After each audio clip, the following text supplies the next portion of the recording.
From the House of the Temple in Washington, D.C., this is The Tyler's Place, a podcast by Masons for Masons. I'm your host, Maynard Edwards, 32nd degree KCCH. Thank you so much for joining us again. Great show this week, a little different. Normally we have a lot of guests from, talking about some famous Masons and things. We got some nuts and bolts to take care of this time around. I'm going to tell you about some important things happening at the Scottish Rite membership portal that you're definitely going to want to check out. And we're going to talk about some of the things that happened at the biennial session a couple of weeks ago, stuff you can't miss. Now, I do have a little bit of a dad brag to handle, if you will. If you check your mailboxes in the coming days and you get your copy of the Scottish Rite Journal, which is available also at the Scottish Rite Journal app, free in your app store right now, or available online if you go to scottishrite.org and click on Media and Publications, you'll see a great picture of our outgoing Grand Commander Ronald A. Seal with our incoming Grand Commander, the illustrious brother James D. Cole, as he takes the obligation publicly to become the Grand Commander of the Scottish Rite. But then in the lower right-hand corner, there's a little white box. Says about an article on the inside, 10 things from a 10-year-old, and dad brag. My daughter Willow wrote this article, and she is joining us here on the Tyler's Place podcast. Tell us about your article real quick. It was something that you gave me to do on a day when I was at work with you. So tell me about the article itself. What happened? Tell me, what's the article about? It's about 10 things that I think are really cool, and I think that other 10-year-olds and other kids will think are really cool about the temple. So basically, you went around the temple, found 10 things you thought were cool, pictures, a little blurb about each. Yes. Without giving too much of the article away, give me 2 of your very favorite things, either inside or outside of the House of the Temple. My favorite thing on the inside of the temple is the library because it's huge and you can walk around and in the stacks, you mean? Yeah. If you go into the front entrance room where the secret elevator is. Shh, you're not supposed to tell people about the secret elevator. There's these big ladders that you can roll around, and if you look really high up, there are very old books. How about outside the temple? What's your favorite thing? Wisdom and power. Wisdom and power. I knew that. So, all right. Well, check out the article, and thank you for writing that for us. We really appreciate it. Everybody likes to see a little perspective from a kid's eye view. Thank you. I got a little kiss on the cheek there, fellas. Anyway, keep your eyes out for my little one there on the pages of the Scottish Rite Journal, or go to the App Store, download the app. You can read the journal right now, no matter where you are. One of my favorite apps that we have because, you're taking that dead time and turning it into Scottish Rite time, and that's always a good thing to do.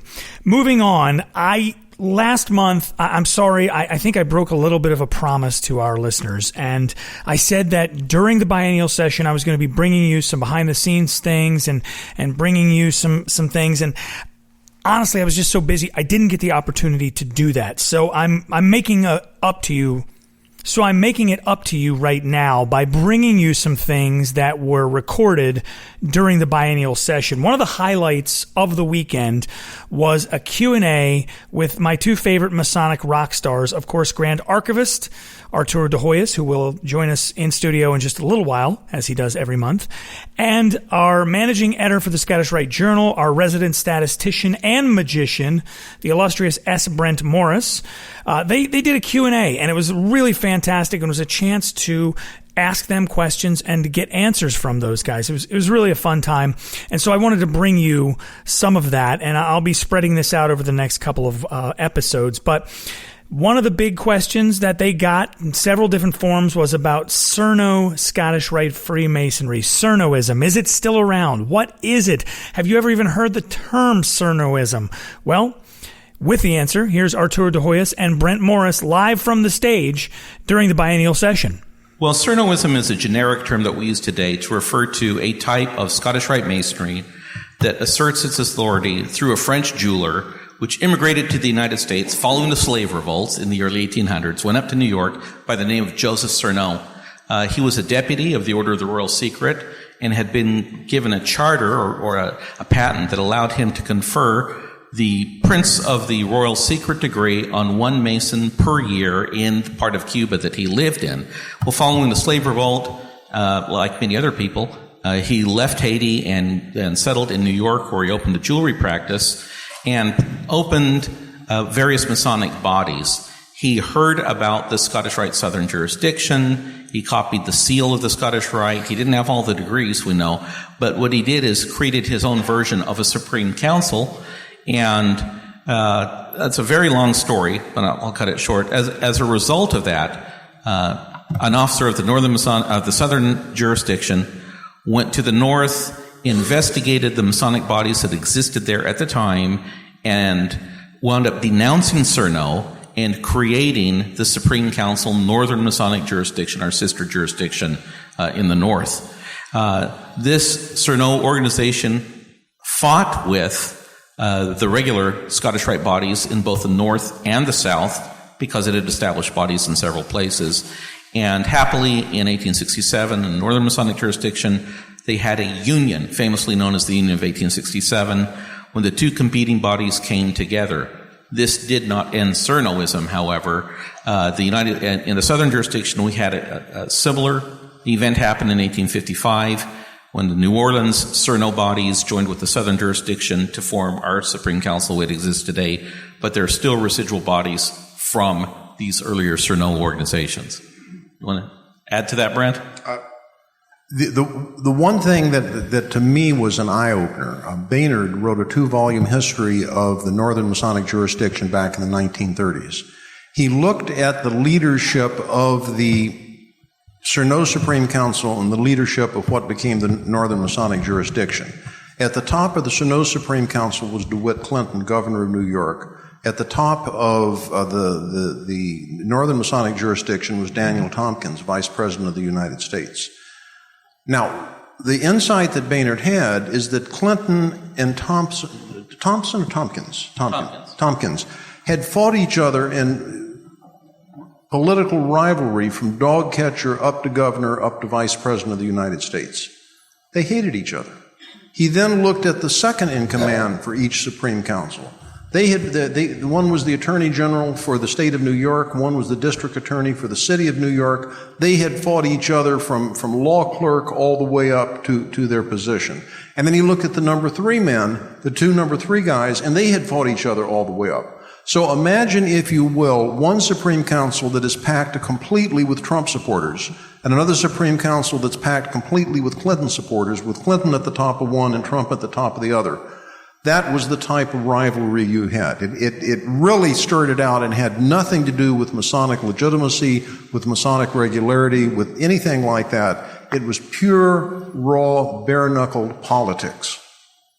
And then that led to the creation of the two groups, each saying, yeah, I'm the legitimate heir and you're not.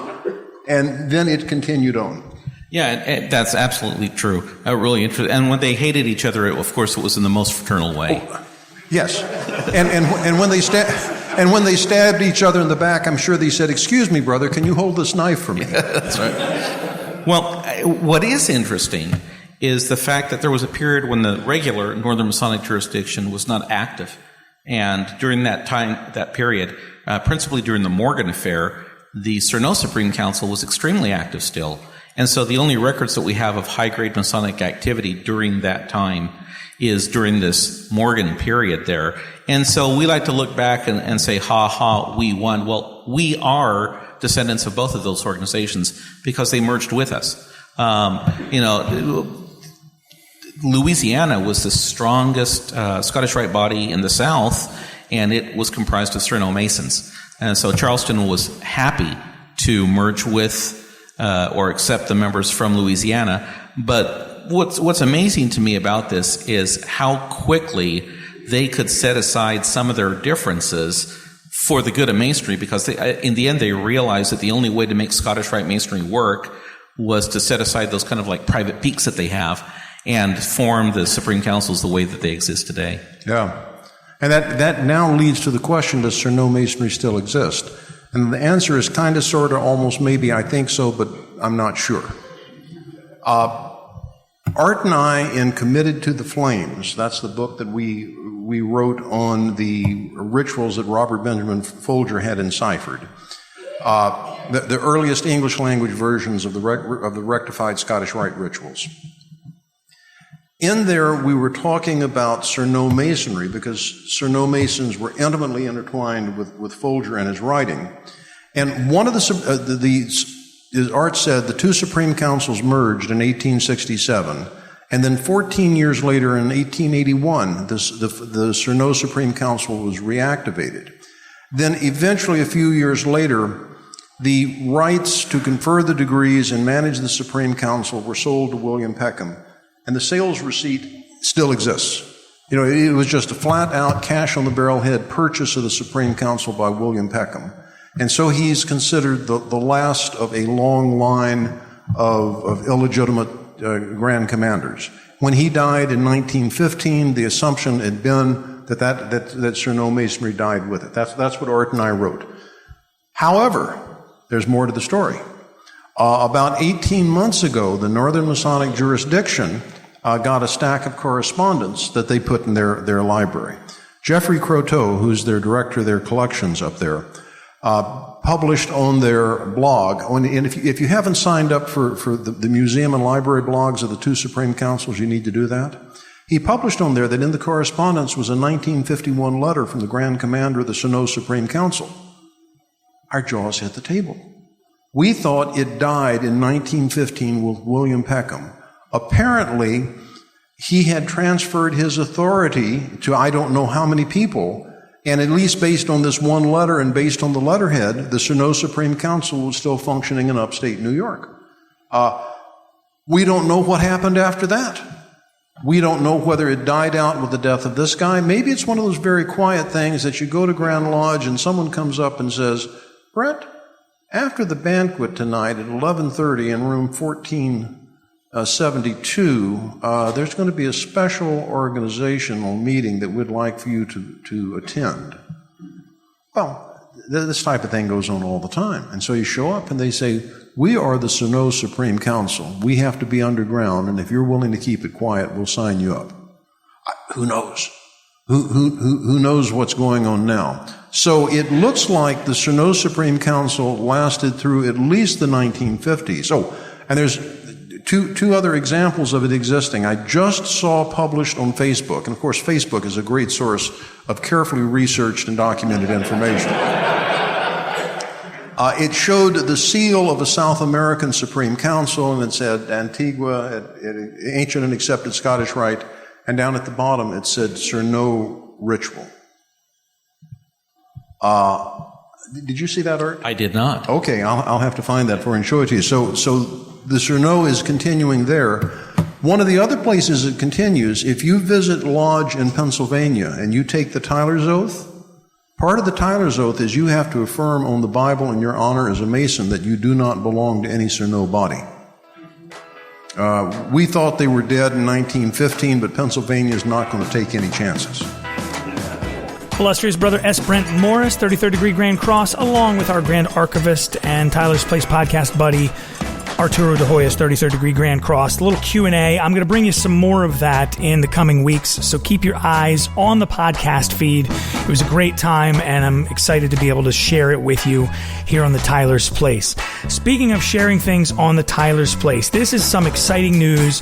If you've missed some of the emails that have come out, if you've missed some of this, go ahead and log on to your Scottish Rite member portal, which you can do by going to my.scottishrite.org.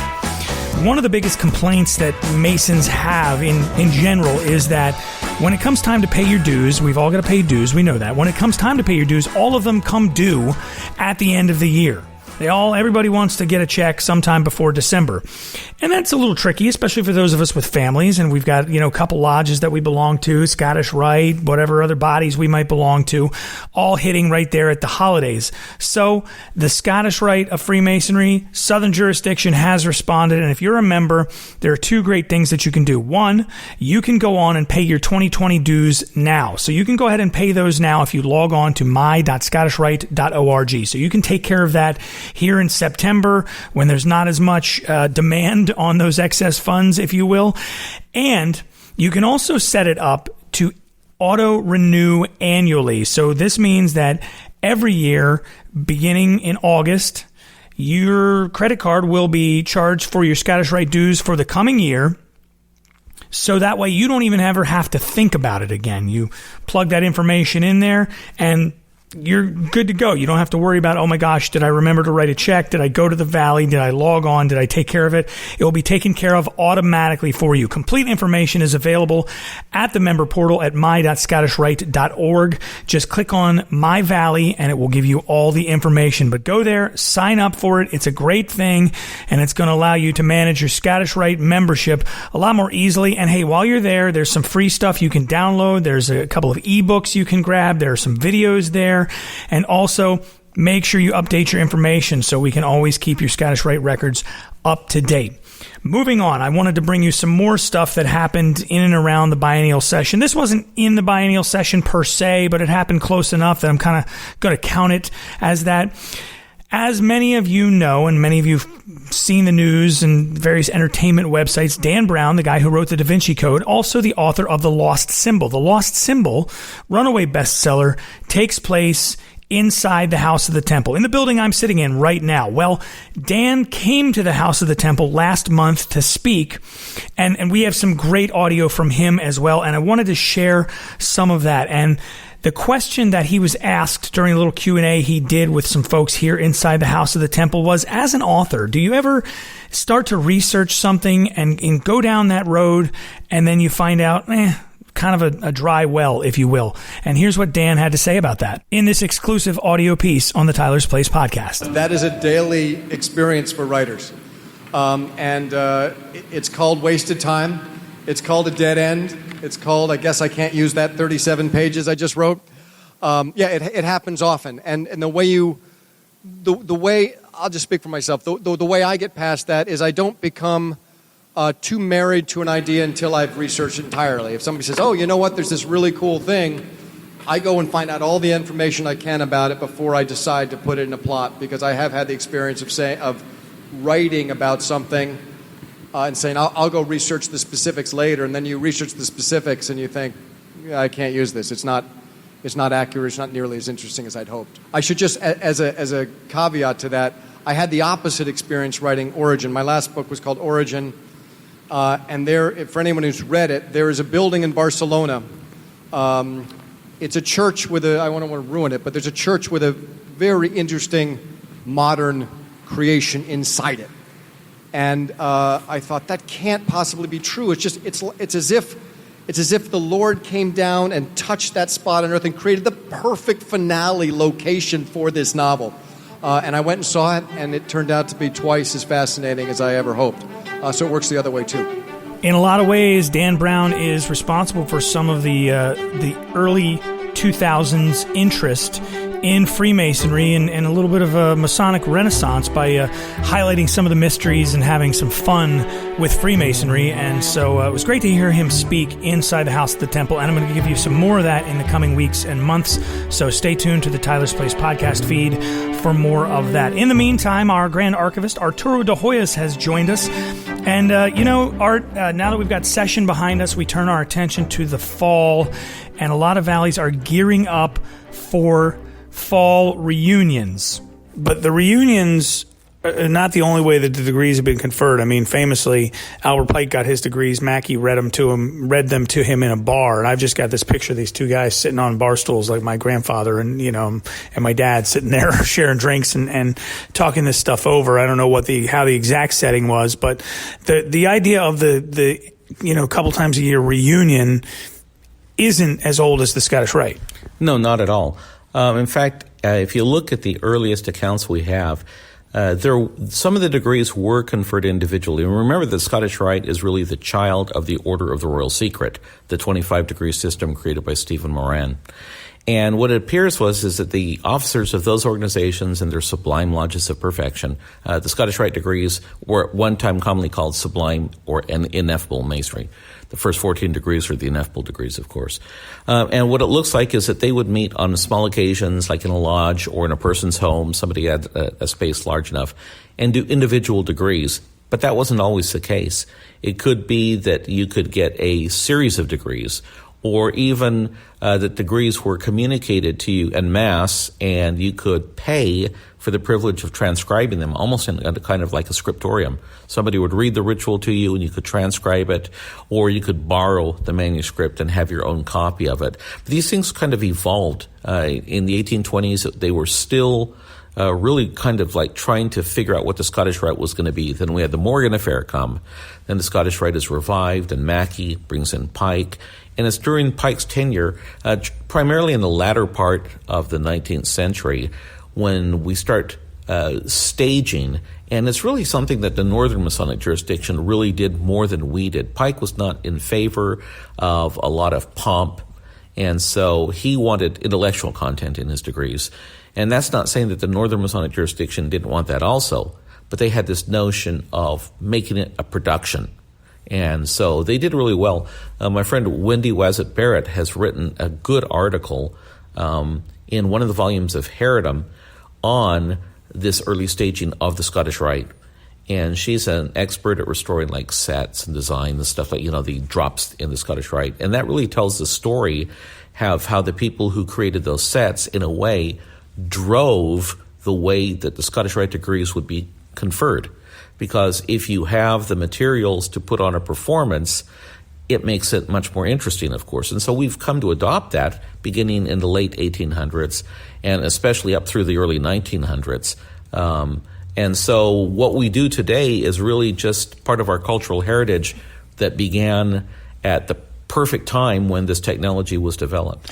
Well, but it's interesting to me as someone who kind of likes to take a 30-foot view of some of these things as to how one thing can influence another. We would not have the magnificent Scottish Rite buildings that we have that are built with theaters and things if we had not gone to that style of, just as the reason all rock and roll songs are 3.5 minutes long is because that's how much music you could fit on one side of a 45 that goes in a jukebox. So, it's a matter of the technology influencing the art. In this case, the art was influencing the technology in that we had to they decided they wanted to do these degrees in a theatrical presentation. So we started building Scottish Rite theaters.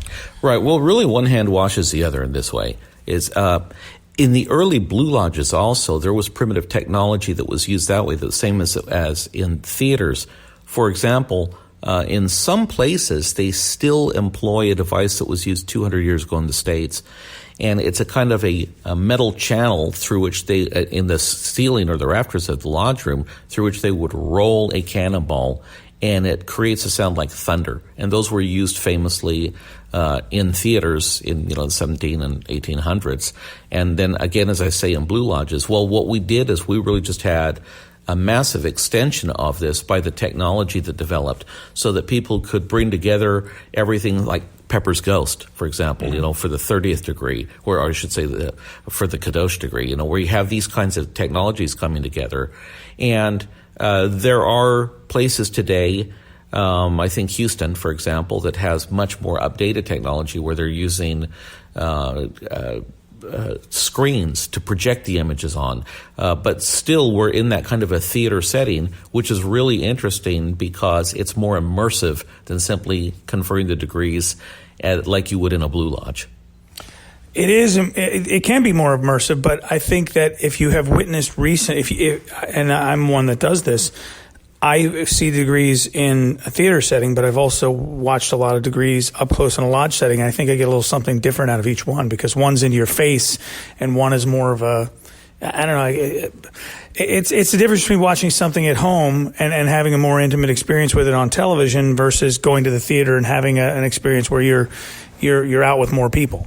Yeah, you can certainly lose yourself, and everybody knows about that mystic participation. We are watching something, and you suspend your notions of what time and place are, and you become engulfed in the experience itself. You can do that by watching a movie, but I really personally enjoy like the lodge room setting because not the fact that it's theater per se, but the fact that the candidates are actually taking a much bigger part in the production than simply sitting back and watching somebody else do something on screen. There's an active participation that allows you to become part of the experience itself. As a performer, I like it because I get to be in people's faces, especially if I'm doing something a little nutty. Sometimes there's anger, there's fear, there's emotion being conveyed during these degrees if they're done well.